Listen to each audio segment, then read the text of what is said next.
Hello दोस्तों, कैसे हैं आप सब लोग। आशा करती हूँ अच्छे होंगे। हमारी आज की कहानी का नाम है थप्पड़। अरे बोला ना सॉरी, अब क्यों बेफालतू में बात को बढ़ा रही हो। चलो अपना हुलिया थोड़ा ठीक करो और बाहर चलो, सब वेट कर रहे हैं। थोड़ी देर पहले ही विकास ने सबके सामने सुनिधि को थप्पड़ मारा था। कारण ये था कि आज विकास और सुनिधि की शादी की सालगिरह के उपलक्ष्य में घर पर छोटी सी पार्टी थी, जिसमें सभी रिश्तेदार और घर वाले मौजूद थे।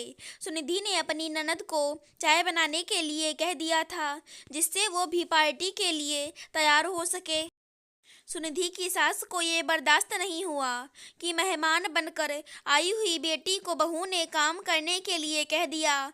जब सास ने सुनिधि को इसके लिए डांट लगाई तो सुनिधि बोल पड़ी, मम्मी जी, दीदी कोई मेहमान थोड़े ही हैं, इस घर की बेटी हैं और चाय बनाना कौन सा बड़ा काम है। सुनिधि के इतना कहने की देर थी कि सास ने चिल्ला चिल्ला कर सारा घर सर पर उठा लिया कि बहू मुझसे जवान लड़ा रही है।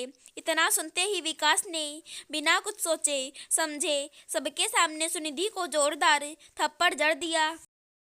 सुनिधि को थप्पड़ के दर्द से ज़्यादा सबके सामने अपमानित होना ज़्यादा चुभ रहा था। वो सुबकते हुए कमरे में भाग गई।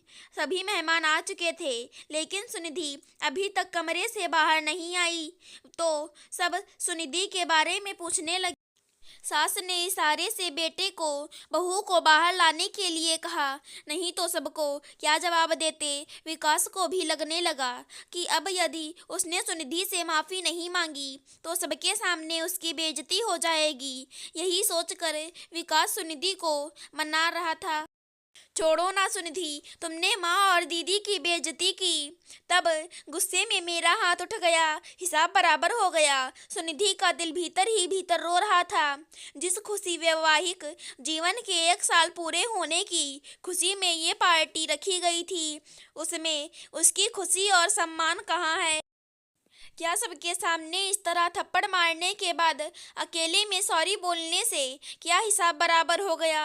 सुनिधि की मुट्ठी गुस्से और अपमान के कारण कस रही थी। उसका सारा शरीर कांप रहा था। वो उठी, अपने आंसू पोंछे और विकास की तरफ देखा। विकास की आंखों में कोई पछतावा या मलाल नहीं था। वो तो सुनिधि को उठते देख कुटिलता से मुस्कुरा रहा था। सुनिधि खड़ी हुई, विकास के पास आई और खींच कर एक थप्पड़ उसके गालों पर जड़ दिया। विकास अवाक सा अपने गालों को सहलाते हुए गुस्से में सुनिधि को देखने लगा, तो सुनिधि दूसरे ही पल सामान्य होते हुए बोली, ओह सॉरी विकास, पता नहीं कैसे हाथ उठ गया, सॉरी, अब चलो भी, सब बाहर वेट कर रहे होंगे। कहकर सुनिधि मुस्कुराते हुए बाहर की ओर चल दी। विकास भी अपने गुस्से और अपमान को छिपाते हुए चेहरे पर झूठी मुस्कान लिए बाहर आने को मुड़ा।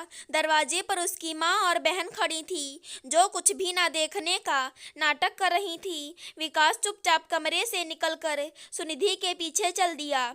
सुनिधि मन ही मन सोच रही थी, अब हुआ ना हिसाब बराबर। अगर हमारी आज की कहानी पसंद आई हो तो चैनल को सब्सक्राइब करें। धन्यवाद दोस्तों।